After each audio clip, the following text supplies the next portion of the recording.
everyone. I wanted to bring you a devotion this morning. I'm going to read from the book of Philippians in a moment. But before I do, let me share with you a story. Many of you will know the name Pete Sampras, or nickname that he had was Pistol Pete. Had one of the fastest serves in tennis. He was a phenomenal player, an incredible athlete, and a wonderful personality. And he was at his last Wimbledon championship before he would retire from tennis. And he was interviewed afterwards by BBC Sport, and they asked him this: Pete, what was going through your mind as you served that championship, that point that would be the last point that you would probably serve here at Wimbledon as one of the championship tennis players? What was going through your mind?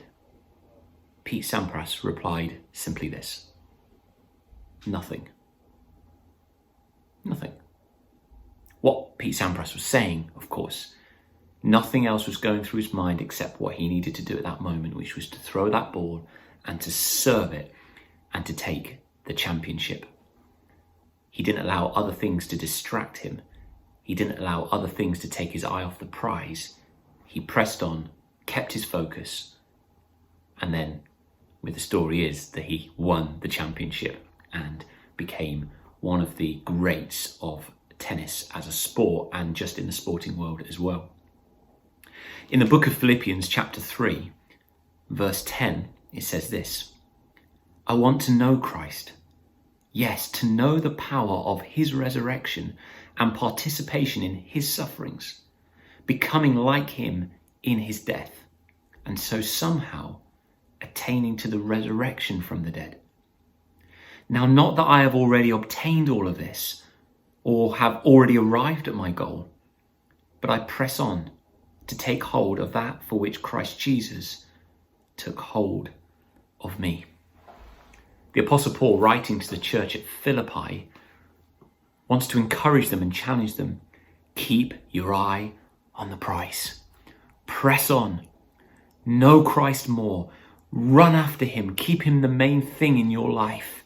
There were many distractions for the Apostle Paul. There were many things that could take his time and energy. But he's encouraging the church here to press on, to push forward, to not be distracted. Do you find yourself distracted sometimes? I'm terrible. I can be doing something and then something else will happen and I get distracted. And I'm watching something. Or when you've got children, they really get distracted. You know, they're watching TV and you're trying to get them out of the house. Distractions are in our life. They come across in all sorts of shapes and sizes at different seasons. And here, the Apostle Paul is encouraging the church at Philippi and encouraging us, challenging us to press on towards the prize. Don't get distracted. There'll be things that distract you. There'll be people who distract you. Don't be distracted.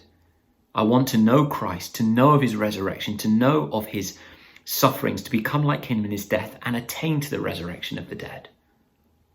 The Apostle Paul was so focused, was so determined, and wouldn't let anything distract him in his mind. He kept on pressing on to find and to grab the goal that was Christ Jesus himself. Nehemiah in the Old Testament was rebuilding the city of Jerusalem. He had many distractions from people who wanted him not to build the wall and would love to destroy his plans and purposes. But he pressed on. He pushed on. He didn't allow distractions. I want to encourage you this morning, simply this: press on. Don't get distracted. Keep your eye on the prize, Jesus Christ, at the heart of all that we do as New Life. And push on to know him more, to attain to the resurrection, and to partake in his suffering. And one day, when he comes to take his church, his bride, we will be called up and spend eternity with him. But we are called to pursue him. We're called to follow him. And so I want to encourage you with that this morning. Don't let anything else enter your mind, but keep focused on the prize.